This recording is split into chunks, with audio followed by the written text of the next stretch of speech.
Rien n'est forcé. L'amour n'est pas forcé. Si ça marche, c'est bien. Si ça marche pas, tant pis. Le fait qu'il y a des personnes, leur visage se révèle longtemps après. C'est vrai. C'est qu'il est important de passer par une phase d'observation avant de se lancer dans la relation. Écoute ta voix intérieure. Si ta voix, elle te dit non, c'est pas elle.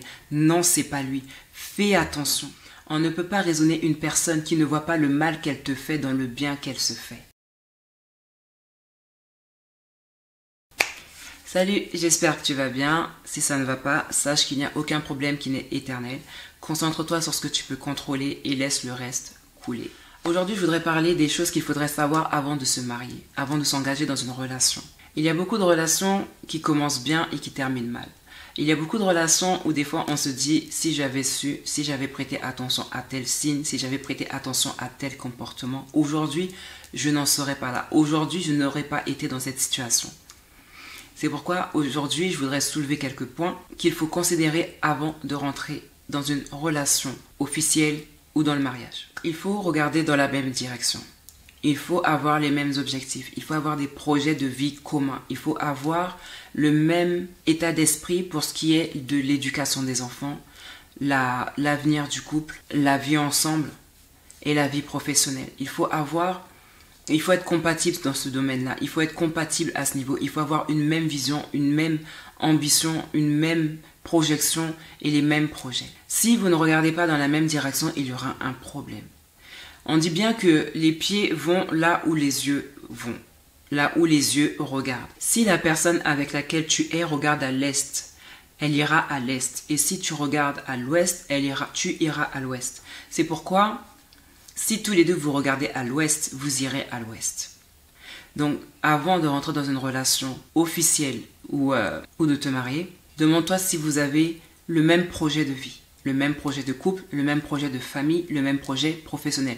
Quand je dis professionnel, c'est pas forcément faire la même chose, mais il y a des personnes avec lesquelles on est qui n'ont pas d'ambition dans la vie, qui n'ont pas de projet professionnel, qui n'ont pas de vision professionnelle, qui vivent au jour le jour, qui se disent non, moi je suis là, mais voilà, je vais faire les boulots que je vais trouver, puis basta, l'essentiel c'est que j'arrive à mettre à manger sur la table. Avoir des projets, des voyages, des ceci, des cela, des choses qui vont alimenter et nourrir ainsi que fleurir votre vie de couple et de famille. C'est que l'infidélité et que la violence sous toutes ses formes, donc qu'elle soit verbale, psychique, psychologique ou physique, si elles sont tolérées une seule fois, il faut s'attendre malheureusement pour certains des cas à ce que cela se renouvelle, à ce que cela se répète. Il y a des événements qui sont accidentels, mais il y en a d'autres qui deviennent routiniers. Et là est le problème. Il faut savoir porter toute son attention sur des signes qui paraissent, on va dire, anodins, ou qui sont banalisés par la personne qui les commet. Couvrir son conjoint, c'est bien, mais jusqu'à un certain point. Quand on sent que sa vie elle est en danger, ou quand on voit qu'il y a des choses qui se font, qui se refont, et en même temps qui se défont en nous, il faut avoir une personne de confiance, une personne à laquelle on parle de ce qui se passe dans notre couple, une personne à qui on dénude, entre guillemets, notre couple. Pour que si jamais, je ne le souhaite pas, mais si jamais le drame arrive ou le pire arrive, qu'il y ait une personne qui puisse dire « moi j'étais là, elle m'appelait, elle me disait ci, elle me disait ça, un tel était comme ci, un tel était comme ça ». Il faut toujours avoir une boîte à archives humaine. Il faut toujours avoir une personne qui va servir de témoin, peut-être oculaire ou même auditif, parce qu'il aura ou elle aura entendu, tu te seras confié à elle. Si Dieu n'est pas au centre de vos deux vies, il y aura un déséquilibre. S'il y en a un qui vit comme un disciple, et il y en a un qui vit comme un disciple de la non-croyance, il va y avoir un chaos énorme dans le couple. Parce que l'autre va vouloir vivre d'une certaine manière et l'autre d'une autre manière et qui ne sont pas compatibles. Et là, il y aura des dégâts. Il ne faut pas se dire « mais non, il va changer, moi je suis croyante, je crois que Dieu peut faire, Dieu change les cœurs ». Oui, c'est vrai. Mais je reviendrai sur ce point-là après, on ne change pas une personne qui ne veut pas changer. Que l'amour n'est pas forcé. Si on ne s'entend pas, si on voit qu'on n'est pas compatible, si on voit qu'on n'a rien en commun ou si on voit que c'était pas le projet d'une vie ou que c'était pas une relation d'une vie, il faut savoir se retirer. Il y a des choses, il y a des personnes que l'on sent. On sait que non, là c'est la bonne, non, là non, je pense que je devrais faire attention. Rien n'est forcé, l'amour n'est pas forcé. Si ça marche, c'est bien, si ça marche pas, tant pis. On ne se marie pas pour divorcer, donc il faut savoir où est-ce qu'on met les pieds avant. C'est vrai. Je peux accorder et je peux entendre le fait qu'il y a des personnes, leur visage se révèle longtemps après. C'est vrai. C'est pourquoi au début, il faut vraiment faire très attention à certains signes. Là, je vais y venir. C'est qu'il est important de passer par une phase d'observation avant de se lancer dans la relation. Il faut savoir poser les bonnes questions. Il faut savoir rentrer en profondeur, comme pour un entretien d'embauche. Si tu veux entrer dans une société, tu passes par un entretien d'embauche, au cours duquel on va te poser des questions. On va te demander, est-ce que tu es ceci, tu peux faire cela, tu es ceci, pour voir si tu es compatible à l'état d'esprit de la société. Pour voir si ce que tu as déjà fait dans ton passé, ce que tu dis savoir faire, tes expériences passées vont te servir pour combler le besoin de cette société. C'est pareil pour une relation. Pose des questions. Essaie de savoir d'où il vient. Cherche à savoir où il va. De quoi il est capable. Par où il est passé. Pose des questions sur ses parents, sur ses grands-parents. On va dire oui, mais il n'est pas possible de prendre l'arbre généalogique. Comment font les psychologues? Ils ont besoin de savoir le passé, même le passé de la famille. C'est comme pour la médecine. On essaie de savoir si un problème est génétique, héréditaire, pour comprendre d'où ça vient. Donc quand tu demandes, oui, mais comment étaient tes parents? Est-ce qu'ils ont divorcé? Est-ce qu'ils sont mariés? Est-ce qu'il y a eu des problèmes de ceci? Est-ce qu'il y a eu des problèmes de cela? Tu remontes aux grands-parents pour ce qu'il sait. Il te dira, et en fonction de ça, tu pourras analyser, tu pourras savoir s'il y a des choses qui se sont répétées dans la famille.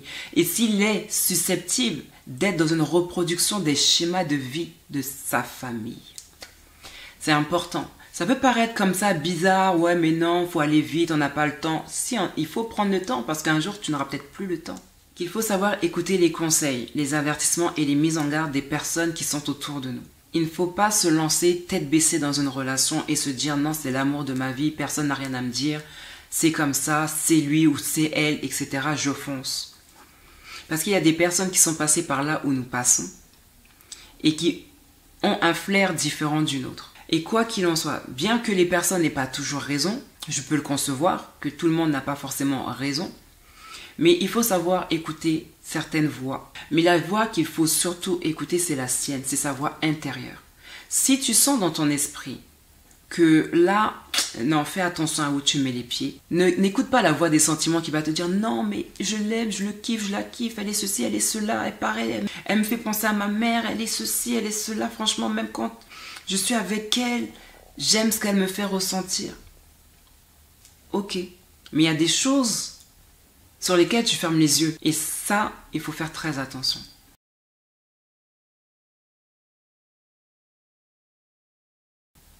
Écoute ta voix intérieure. Si ta voix, elle te dit non, c'est pas elle, non, c'est pas lui, fais attention. S'il y a des signes qui ne trompent pas, s'il y a des drapeaux rouges qui ne mentent pas et qui ne manquent pas de se mettre sur ton chemin, arrête-toi et réfléchis. Mets ton orgueil de côté. Mets tes sentiments de côté. Tes émotions de côté. Les papillons dans le ventre là, mets ça de côté. Et fais appel à la raison. Fais appel à la raison. Et le point le plus important, enfin tout aussi important que les autres, c'est qu'on ne change pas une personne qui ne veut pas changer. C'est qu'on ne peut pas raisonner une personne qui ne voit pas le mal qu'elle te fait dans le bien qu'elle se fait. J'aime beaucoup cette phrase et je crois que je l'ai déjà dit dans une ou deux vidéos. On ne peut pas raisonner une personne qui ne voit pas le mal qu'elle te fait dans le bien qu'elle se fait. On ne va pas loin avec une personne qui ne considère pas ce que tu ressens, qui ne considère pas ta souffrance. Tu ne peux pas faire des projets avec une personne qui ne respecte pas tes émotions. Tu ne peux pas faire des projets avec une personne qui ne reconnaît jamais ses torts, qui ne voit pas le mal qu'elle fait, qui ne comprend pas ce que tu es en train de lui dire. Tu ne peux pas faire des projets avec une personne comme ça. Tu vas finir par être bouffé. Physiquement, émotionnellement, tu vas finir par être épuisé.